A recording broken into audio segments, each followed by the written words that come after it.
Bismillahirrahmanirrahim. Assalamualaikum warahmatullahi wabarakatuh. Salam sejahtera bagi kita semua.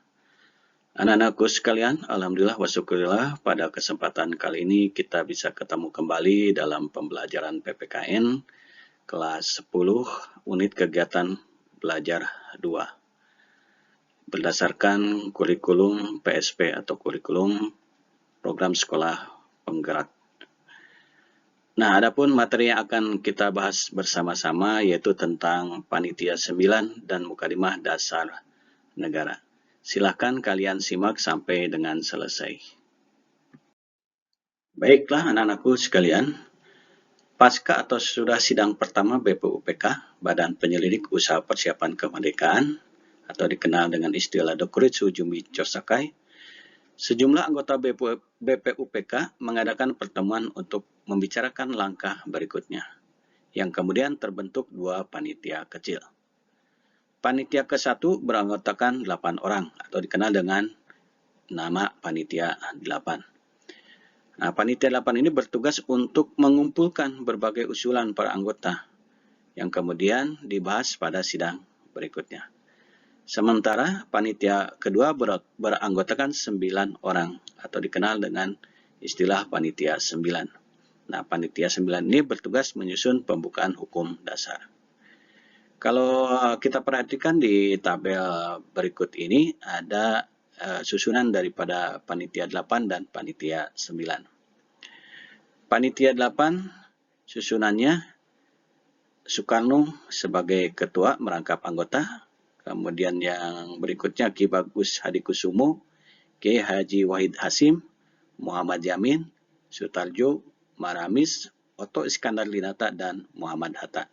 Sedangkan panitia 9, ketuanya adalah Soekarno merangkap anggota. Kemudian Muhammad Hatta, Muhammad Yamin, Ahmad Subarjo, Maramis, Kiai Haji Wahid Hasim, Abi Kusno Cokro Suyoso, Kiai Haji Abdul Qahar Muzakir, dan Kiai Haji Agus Salim. Dari kepanitiaan tadi, kalau kita lihat, terdapat 5 orang yang sekaligus merangkap dalam 2 kepanitiaan, baik panitia 8 maupun panitia 9. Di antaranya adalah yang pertama Soekarno, kedua Muhammad Yamin, ketiga Kiai Haji Wahid Hasim, keempat Muhammad Hatta, dan kelima Maramis. Perlu diketahui bahwa Panitia 8 berhasil membuat 9 pokok pikiran yang diusulkan para anggota BPUPK itu sendiri. Ke-9 usulan itu diantaranya adalah yang pertama, Indonesia merdeka selekas-lekasnya, kedua, dasar negara, ketiga, soal unifikasi atau negara kesatuan, dan federasi atau negara federal. Yang keempat, bentuk negara dan kepala negara. Yang kelima, warga negara. Yang keenam, daerah. 7, agama dan negara. 8, pembelaan negara. Sedangkan yang ke-9 adalah tentang keuangan negara. Sementara itu, Panitia 9 mengadakan rapat pada tanggal 22 Juni 1945 tentang dasar negara. Diskusi berlangsung sangat alot. Beberapa anggota BPUPK menghendaki bahwa dasar negara Indonesia harus berlandaskan Islam, mengingat mayoritas penduduk Indonesia itu sendiri adalah Muslim. Sementara itu, sebagian kelompok lain menolak menjadikan agama dalam hal ini Islam sebagai dasar negara.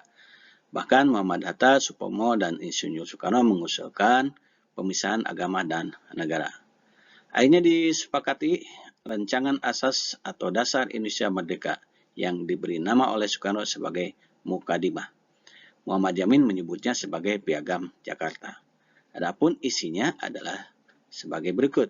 Yang pertama, ketuhanan yang Maha Esa dengan kewajiban menjalankan syariat Islam bagi pemeluk-pemeluknya. Kedua, kemanusiaan yang adil dan beradab. Ketiga, persatuan Indonesia. Keempat, kerakyatan yang dipimpin oleh hikmat kebijaksanaan dalam permusyawaratan perwakilan. Dan kelima, keadilan sosial bagi seluruh rakyat Indonesia.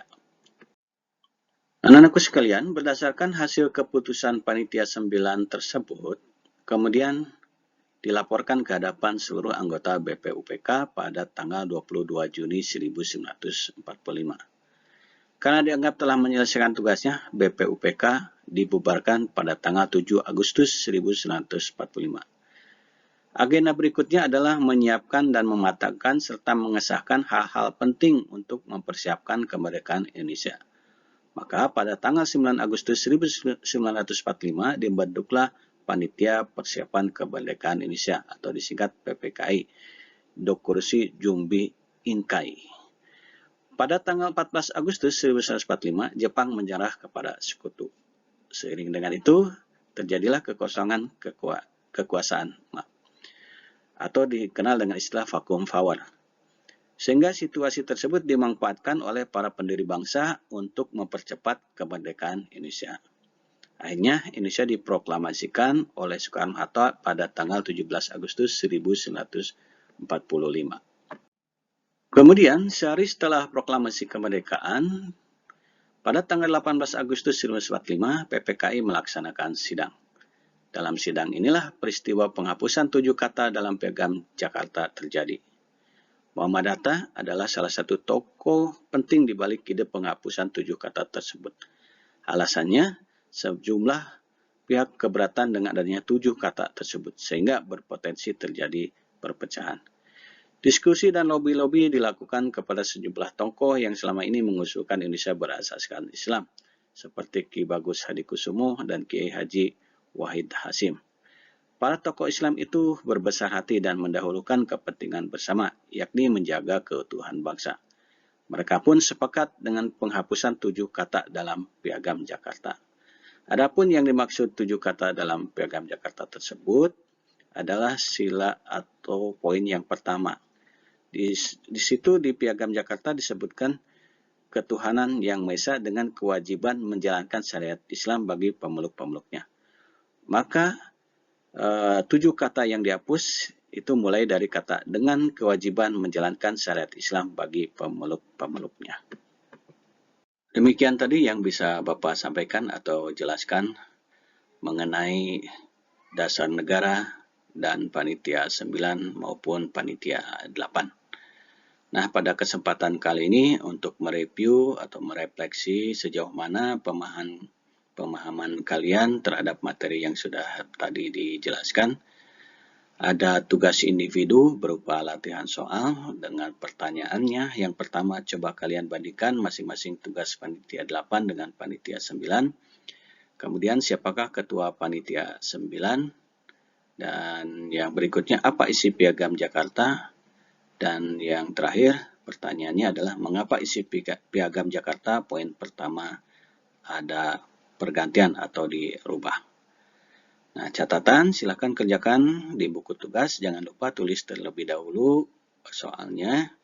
Kemudian jawabannya dipoto dan dikirim ke grup tugas. Selamat mengerjakan. Sekian dan terima kasih. Semoga bermanfaat. Mudah-mudahan apa yang Bapak sampaikan dan jelaskan bisa dipahami. Akhir kata dari Bapak, wabillahi taufiq wal hidayah. Wassalamualaikum warahmatullahi wabarakatuh.